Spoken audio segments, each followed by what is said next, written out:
오늘 함께 살펴볼 말씀은 사무엘하 10장입니다. 사무엘하 10장과 11장 앞부분을 각각 제가 봉독하도록 하겠습니다. 사무엘하 10장 1절과 2절 그리고 11장 1절부터 4절까지 말씀 제가 봉독하겠습니다. 그 후에 암몬 자손의 왕이 죽고 그의 아들 한운이 대신하여 왕이 되니 다윗이 이르되 내가 나하스의 아들 한운에게 은총을 베풀되 그의 아버지가 내게 은총을 베푼 것 같이 하리라 하고 다윗이 그의 신하들을 보내 그의 아버지를 조상하라 하니라. 다윗의 신하들이 암몬 자손의 땅에 이르매. 그리고 11장 1절부터 4절입니다. 그 해가 돌아와 왕들이 출전할 때가 되매 다윗이 요압과 그에게 있는 그의 부하들과 온 이스라엘 군대를 보내니 그들이 암몬 자손을 멸하고 랍바를 에워쌌고 다윗은 예루살렘에 그대로 있더라. 저녁 때에 다윗이 그의 침상에서 일어나 왕궁 옥상에서 거닐다가 그곳에서 보니 한 여인이 목욕을 하는데 심히 아름다워 보이는지라.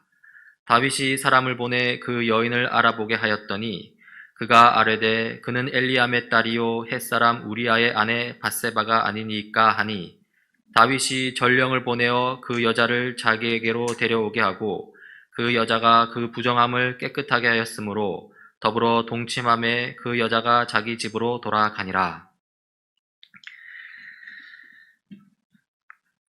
네, 지금 우리는 다윗 이야기를 살펴보고 있습니다. 숱한 고난 끝에 다윗은 온 이스라엘의 왕자리에 올랐고요. 그리고 그 자리에 이르러 지금 최고의 삶을 살고 있습니다.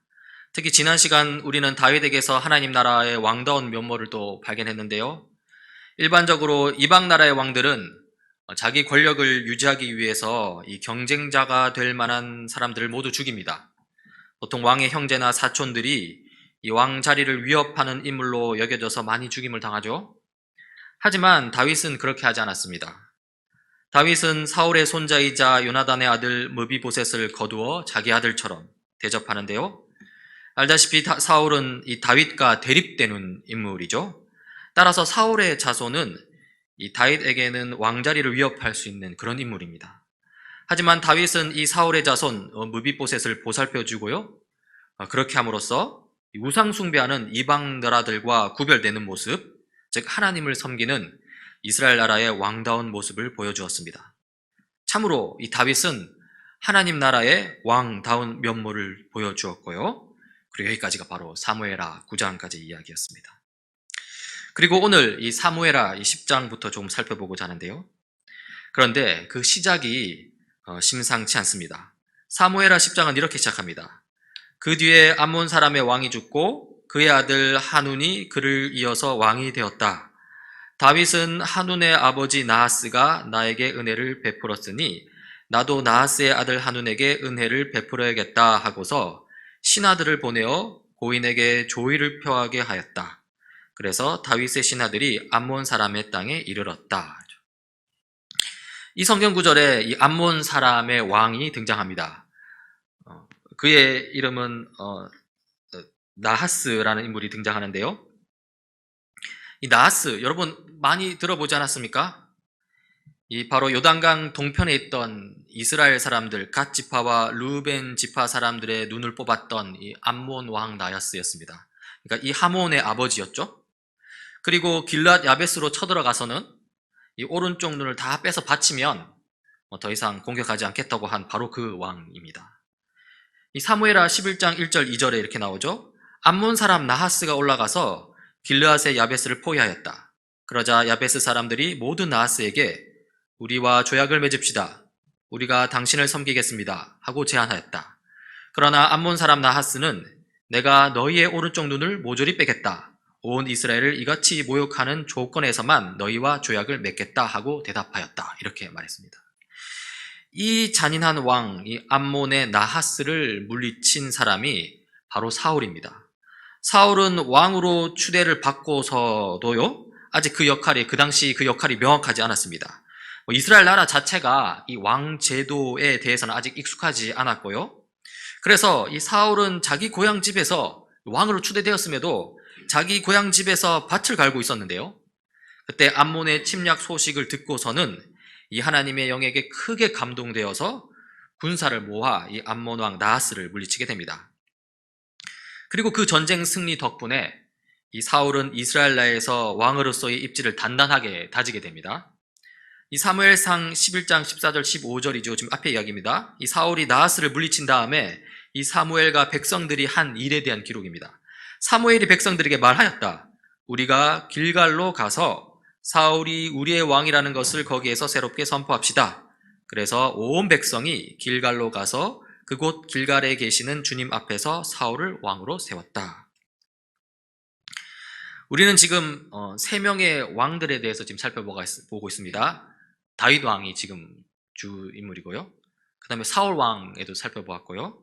그리고 암몬의 왕이었던, 지금은 하몬이지만 암몬의 왕이었던 나하스에 대해 살펴보고 있죠.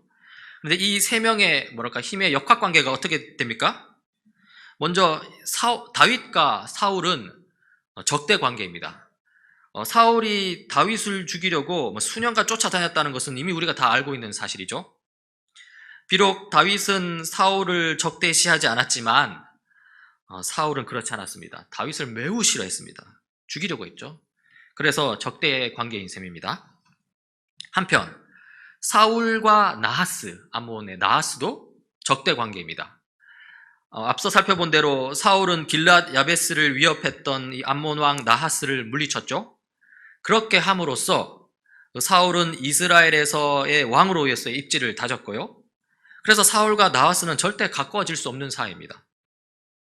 그러면 이 다윗과 나하스의 관계는 어떠할까요? 오늘 살피고 있는 사무엘하 10장에 다 그 관계가 나오죠. 이 다윗과 나하스는 우호 관계입니다. 어느 정도 납득할 수 있습니다. 사울에게 패배하여 물러난 암몬 왕 나하스였고요. 그리고 또 사울에게 쫓기던 다윗이었습니다. 이 적의 적은 친구라는 말이 있죠. 이 다윗과 나하스 사이에서도 이런 관계가 적용되었습니다. 다윗이 왕자리에 오른 후에도 이 둘의 우호적인 관계가 지속되었고요. 그래서 오늘 살피고 있는 이 사무엘하 10장에 이 장면이 나온 것입니다. 사울의 적 나하스는 아마 다윗이 사울에게 쫓기던 때 이 다윗에게 은혜를 베풀었을 것이고요. 그 나하스가 아마도 나이 들어 죽게 되자 이 다윗은 조의를 표하기 위해 자기 신하들을 암몬으로 보낸 것입니다.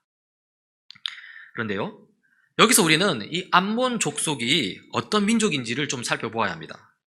이 암몬 족속은 성경에서 인신제사로 유명한 민족입니다.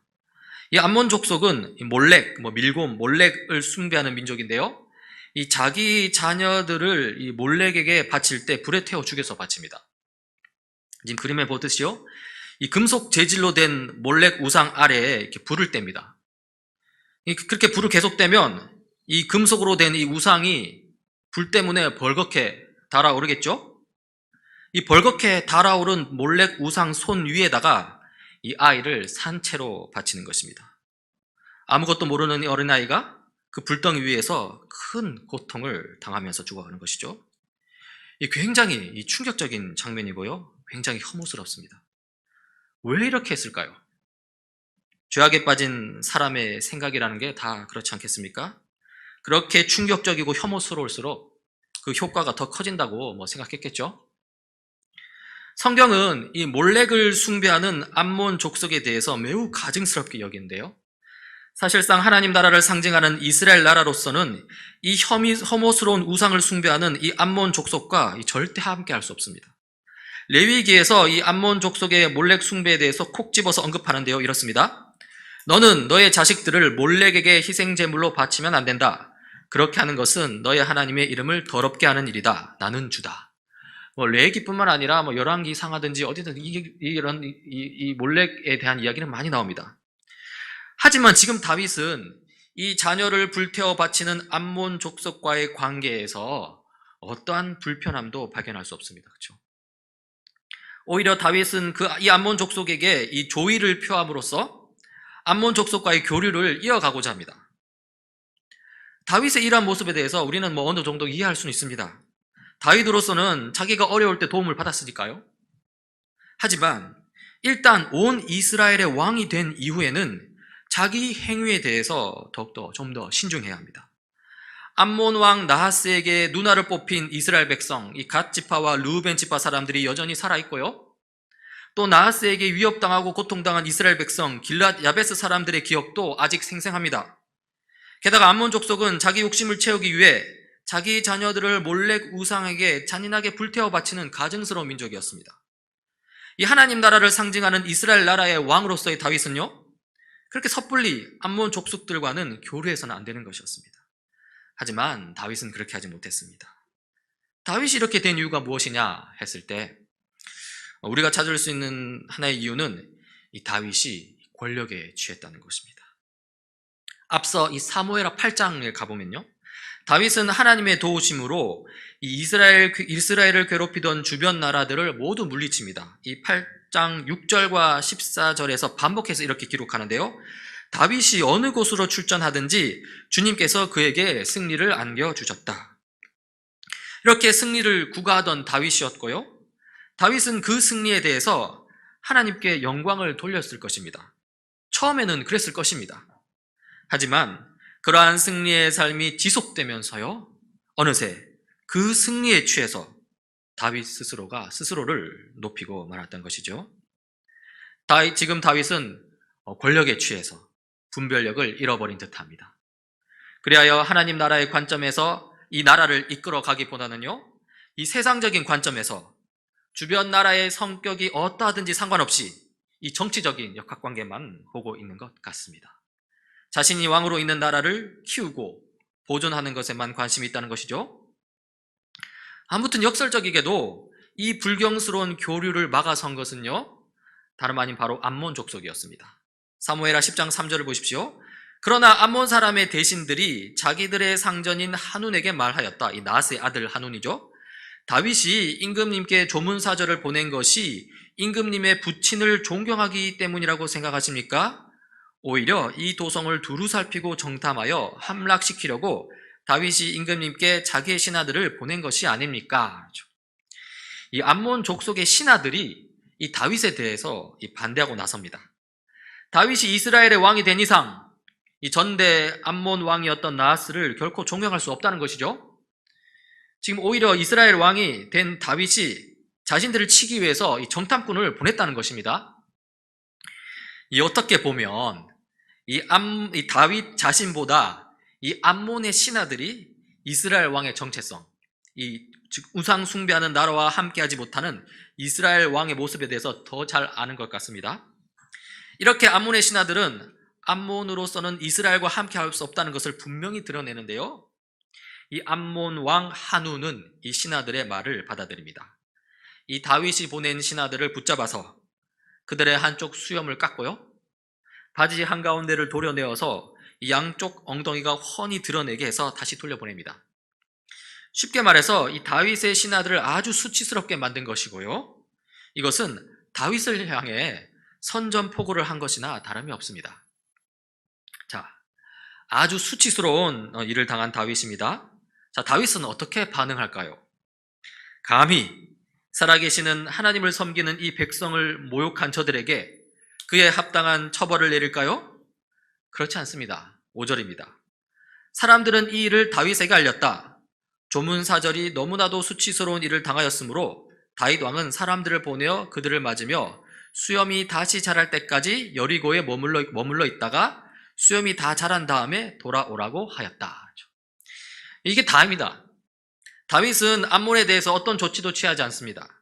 이전에 우상 숭배하는 나라를 대적하던 이 하나님의 용사 다윗, 그 모습은 보이지 않고요, 그저 수치를 당한 신하들로 하여금 이 변방 여리고에 머물러 있다가 이 수염이 다 자라오려면 돌아오라고 한 게 다인 것이죠.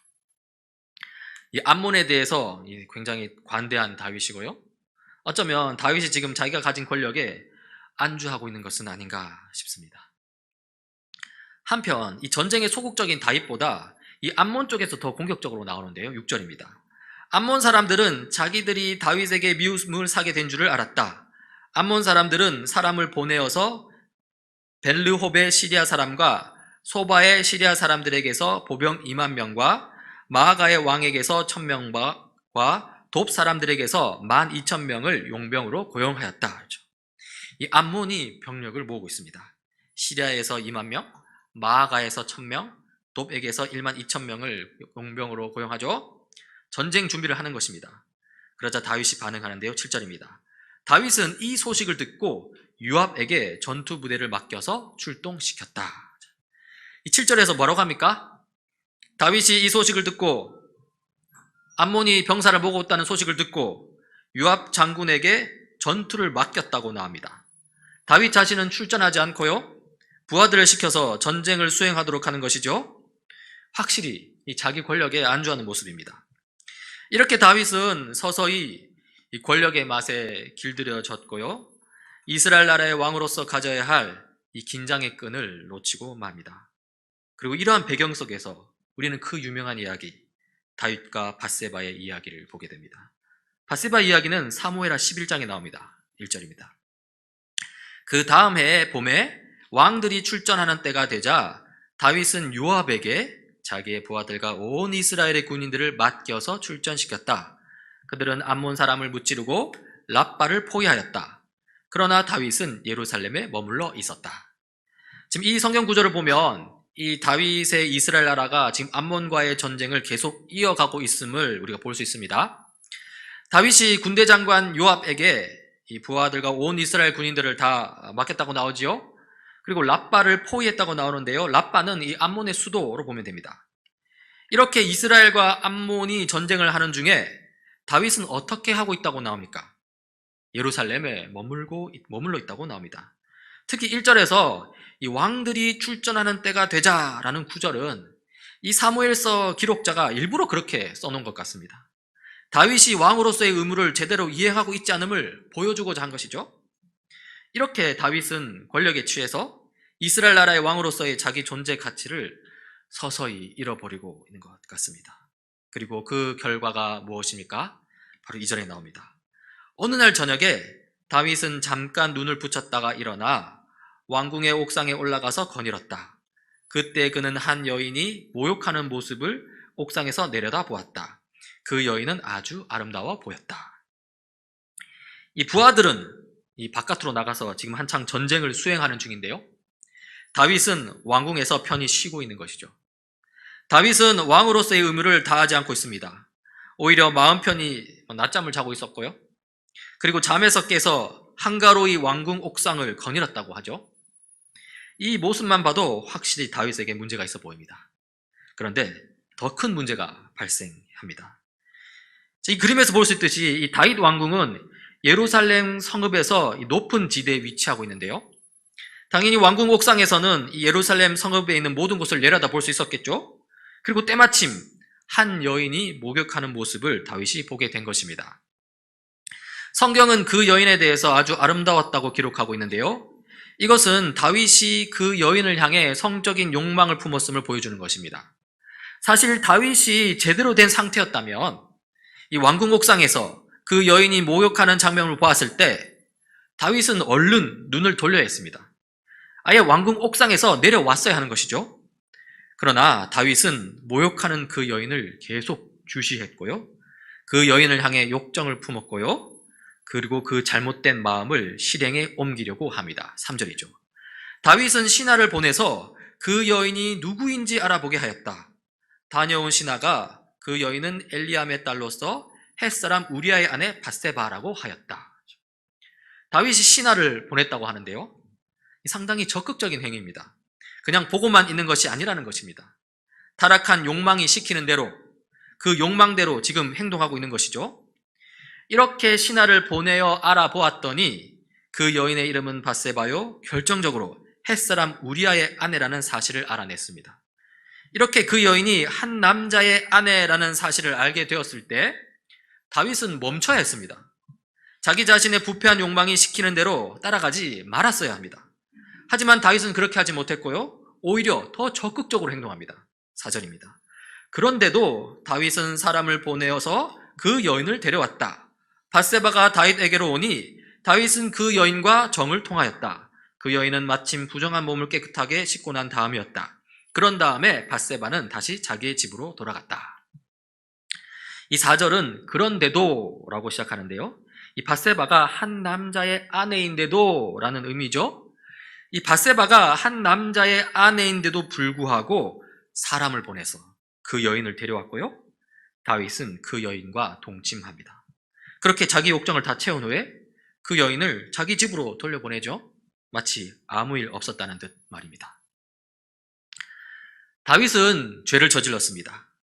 이러한 다윗의 잘못된 행위에는 한 가지 더 괘씸한 사실이 숨겨져 있는데요. 바로 다윗이 우리아를 알고 있었다는 것입니다. 사무엘하 23장 그 뒤의 내용인데요. 이렇습니다.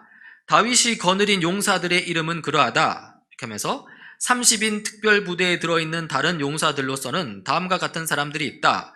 요압의 아우 아사헬과 누구와 햇사람 우리아까지 모두 합하여 37명이다. 지금 이 우리아는, 이 밧세바의 남편 우리아는 다윗에게 속한 30인 특별부대에 속한 용사입니다. 다윗으로서는 이 우리아를 모를 수가 없습니다. 그런데도 우리아의 아내 밧세바를 범하고 만 것이죠. 특히 지금 우리아는 무엇을 하고 있습니까? 바로 다윗을 위해서 전쟁을 수행하고 있는 중입니다. 우리아가 다윗에게 충성을 다하기 위해서 집을 비운 그 시간에 다윗은 그 틈을 타서 우리아의 아내를 범하고 있는 것이죠. 사실 굉장히 큰 배신입니다. 이스라엘의 통치자로서, 왕으로서, 지도자로서, 본을 보여야 할 사람으로서 절대로 해서는 안 되는 그런 종류의 죄를 저지른 것입니다. 지금까지 다윗이 그의 인생 최정점에 섰을 때부터, 그리고 다윗 인생에서 가장 큰 오점이라고 일컬어지는 이 밧세바 범죄 사건에 이르기까지를 우리가 살펴보았는데요. 우리는 이 다윗의 밧세바 범죄 사건이 갑작스럽게 일어난 한순간의 실수가 아님을 알 수 있었습니다. 이 범죄 사실은 다윗이 제법 오랜 시간 쌓아온 영적 나태함의 결과였습니다. 그 시작은 다윗이 어느 곳에든 경험할 수 있는 전쟁의 승리에 있었습니다. 물론 그 승리는 하나님이 주신 것이었습니다. 우리 사무엘하 8장에서 살펴보았죠. 하나님께서 이스라엘 나라를 하나님 나라로 삼고자 그 승리를 다윗에게 준 것이었죠. 처음 승리했을 때 다윗은 하나님께 무척 감사했을 것입니다. 하나님께서 다윗 자신과 함께 해주신다는 사실에 다윗은 감격하기까지 했을 것입니다. 그러나 그 승리가 계속되면서 다윗은 하나님에 대한 감사가 무뎌졌고요. 그리고 그 승리가 어느덧 당연한 것이 되었습니다. 그리고는 그 승리의 주체가 하나님이 아니라 다윗 자신이 되었습니다. 어느덧 다윗이 권력에 취하게 된 것이죠. 교만하게 된 것입니다. 우리도 마찬가지입니다. 그리스도인으로서 우리는 승리를 경험할 수 있습니다. 하나님의 도우심 속에서 무슨 일을 하든지 승승장구하는 경험을 할 수 있습니다. 직장과 일터에서 상당한 업적을 남길 수 있고요. 인간관계에서도 사람들의 인정을 받을 수 있습니다. 남 부러울 것 없는 그런 인생이 펼쳐질 때가 있을 것입니다. 그러나 그때가 정말 위험한 때입니다. 그때 부패한 내 마음을 경계하지 않고요.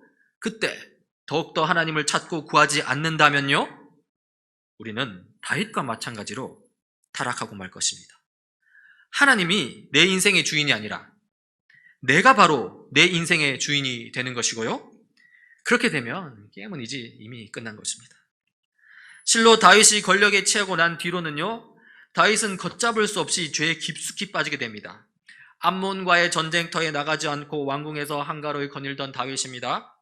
벌거벗고 모욕하는 밧세바를 보게 되었습니다. 이 상황은 다윗에게 큰 유혹거리였습니다. 여러분, 이때 기억해야 할 점은요. 이 유혹 단계가 아직 죄를 범하는 단계는 아니라는 사실입니다. 여러분, 누구나 유혹을 받습니다. 경건한 사람도 유혹을 받고요. 불경건한 사람도 유혹을 받습니다. 유혹을 받는다고 해서 이 나쁜 것이 아닙니다.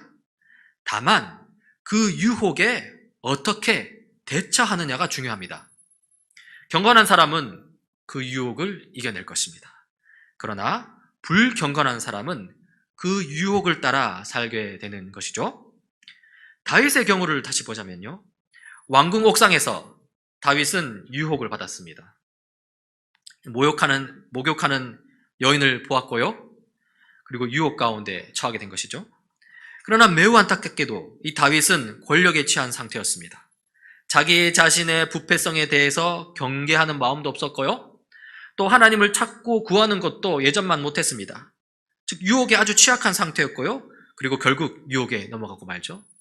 물론 이 유혹은 바세바가 했다는 것이 아니라요. 그 상황을 말하는 것입니다. 그런데 유혹에 넘어가는 과정은 단계적으로 일어납니다. 가장 먼저 다윗은 그 여인을 주시합니다. 유혹거리라는 것을 인식했다면 어서 눈길을 거두어야 하는데 그렇게 하지 못했습니다. 계속 쳐다보면서 자기 자신을 유혹 가운데 깊숙이 던져 넣은 것이죠. 다음으로 어떻게 합니까? 그 여인이 누구인지 알아보고자 합니다. 사실 다윗은 그 여인이 누구인지 알아보지 말았어야 합니다. 그러나 다윗은 유혹을 적극적으로 수용하고 그 여인을 탐할 목적으로 그 여인이 누구인지 알아보라고 신하를 보냅니다. 죄를 향해 큰 한 걸음을 내딛는 것이죠. 그럼에도 다윗은 죄를 그만둘 기회가 또 그에게 또 있었습니다. 그 여인이 다윗 자신의 충직한 부하 우리아의 아내라는 사실을 알게 되었을 때죠. 그때 다윗은 멈춰야 했습니다. 그러나 다윗은 멈추지 못하고요. 죄를 향해 한 걸음 더 깊은 단계로 나아가게 되었습니다. 바로 그 여인을 왕궁으로 데려오라고 또 신하를 보낸 것이죠. 그리고 신하를 시켜 그 여인을 왕궁으로 데리고 왔을 때 다윗은 지체 없이 죄를 범하고 맙니다. 그 여인을 통해 자신의 욕정을 채우고 만 것이죠. 미끄러운 경사길 비유, 논증 비유라는 게 있습니다. 이 미끄러운 경사길, 그러니까 미끄럼틀 같은 곳에 들어서게 되면 이 멈출 수가 없어서 끝까지 주르륵 내려간다는 것이죠. 이 논증, 이 비유를 아무 때나 적용하면 안 되겠지만요. 그러나 적어도 오늘 다윗 이야기에 나타나는 이 죄에 관해서는 충분히 적용 가능합니다. 죄라는 것이 그렇습니다. 한번 그 길에 들어서게 되면 멈추기가 무척 어렵습니다. 따라서 유혹 단계에서 죄의 위험성을 민감하게 감지해야 하고요. 그리고 그 자리를 피해야 합니다.